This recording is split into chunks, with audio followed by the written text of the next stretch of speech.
Sebelum Ibu memulai pelajaran hari ini, Ibu akan absen dulu. Siapa yang tidak hadir hari ini? Masuk semua, Bu. Masuk semua? Iya, Bu.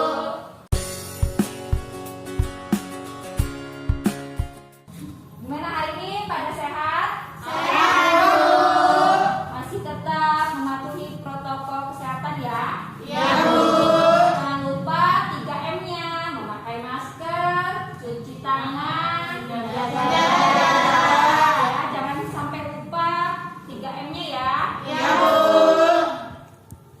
Kemarin kita sudah belajar tentang apa? Ada yang tahu? Tes eksposisi. Teks eksposisi ya.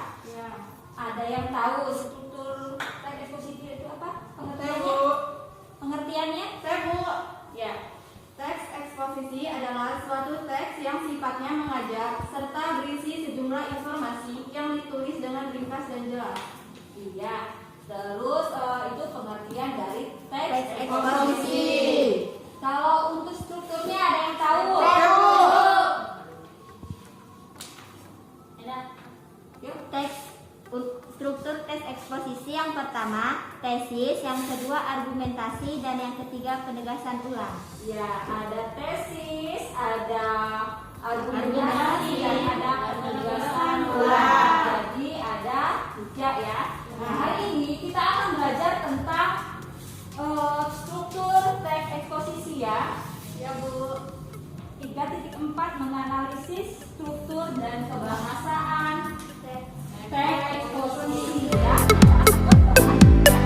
Sudah ada tujuan pembelajaran.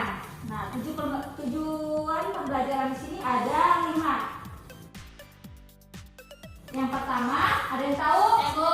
Ya, tujuan pembelajaran 1. Mengidentifikasi kelengkapan struktur. Nah, tujuan pembelajaran kita hari ini adalah 5 ini ya. Iya, Bu. Terus ada struktur teks eksposisi ya.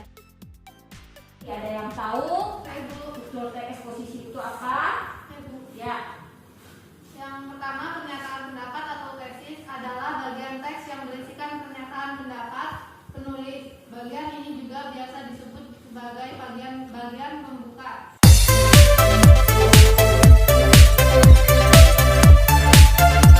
yang pertama ada Pronomina. yang kedua ada Nomina.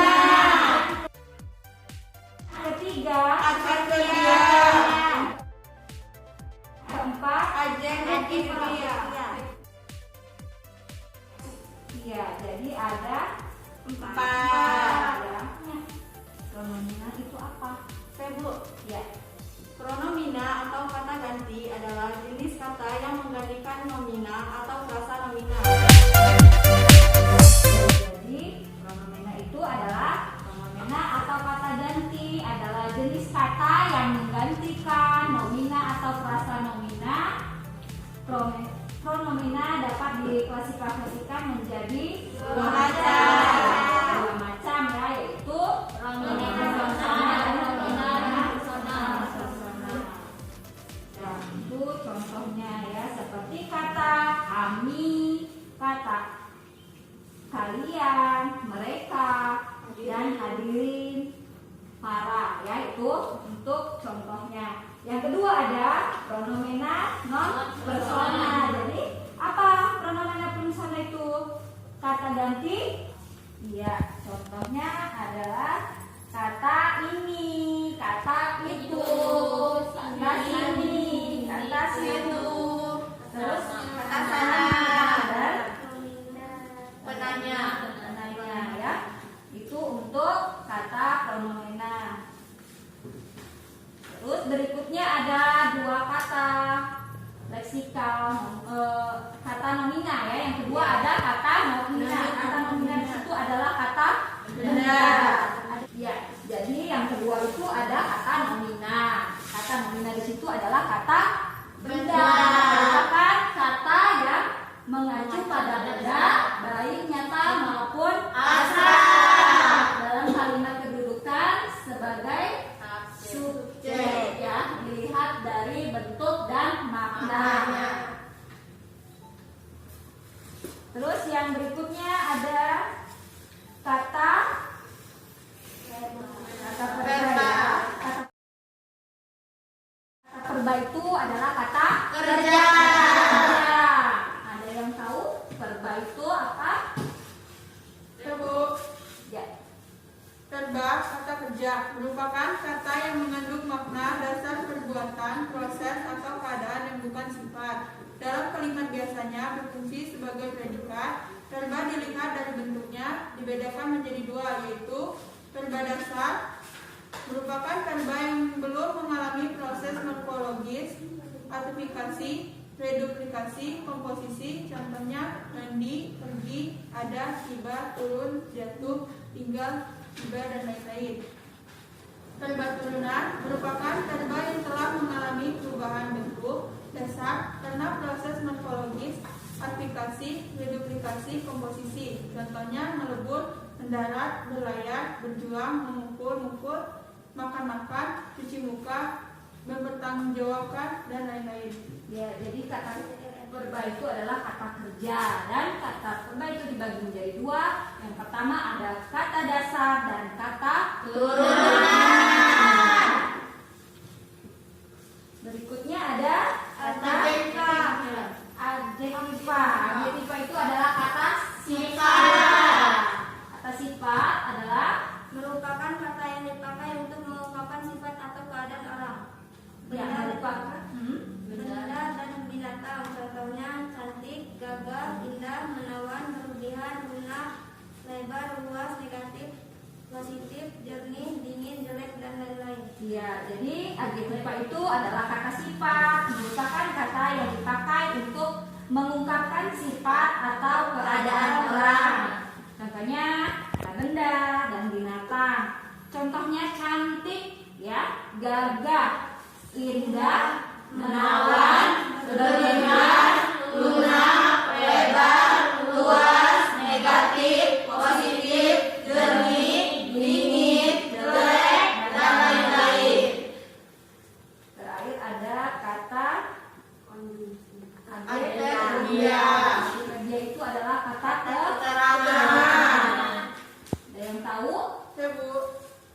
Yang Merupakan ya, yang lain. Adjektiva, ada yang tahu? Merupakan kata yang melengkapi atau memberikan informasi berupa keterangan tempat, waktu, suasana, alat, cara, dan lain-lain. Contohnya di, dari, ke, sini, sana, mana, saat, ketika, mula, berdiskusi, dan lain-lain. Ya, adjektiva itu adalah kata keterangan ya, merupakan kata yang melengkapi atau memberikan informasi berupa keterangan tempat, waktu, suasana, alat, cara, dan lain-lain. Contohnya kata di, dari, ke, sini, sana, mana, saat, ketika, mula-mula, dengan, memakai, berdiskusi, dan lain-lain. Itu ya untuk contoh kata adverbial, kata keterangan. Konjungsi yang terakhir ya. Konjungsi, ada yang tahu konjungsi apa? Saya Bu, Ya. konjungsi dapat digunakan dalam teks eksposisi untuk memperkuat argumentasi. Suatu jenis konjungsi dapat digunakan dengan menggabungkannya dengan konjungsi yang sejenis dalam suatu kalimat yang saling berkorelasi sehingga membentuk koherensi antar kalimat. Dapat pula mengkombinasikan beberapa jenis konjungsi dalam suatu teks sehingga tercipta keharmonisan makna maupun struktur. Gimana? Sudah jelas tentang struktur teks eksposisi, aspek kebahasaannya. Sudah jelas? Sudah, Bu. Mulai dari awal. Yang pertama ada tujuan pembelajaran tadi ya. Ada tujuan pembelajaran, ada struktur teks eksposisi. Apa aja tadi struktur teks eksposisi itu? Ada Tesis, hasil pelajaran, dan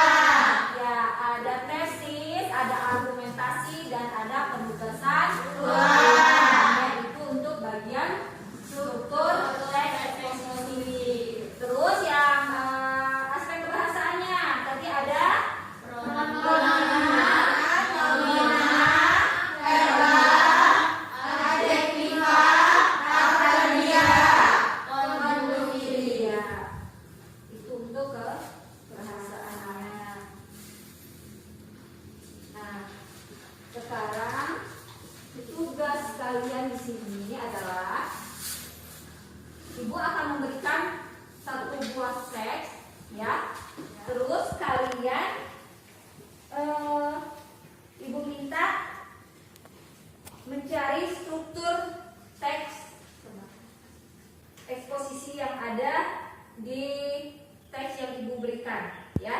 Jadi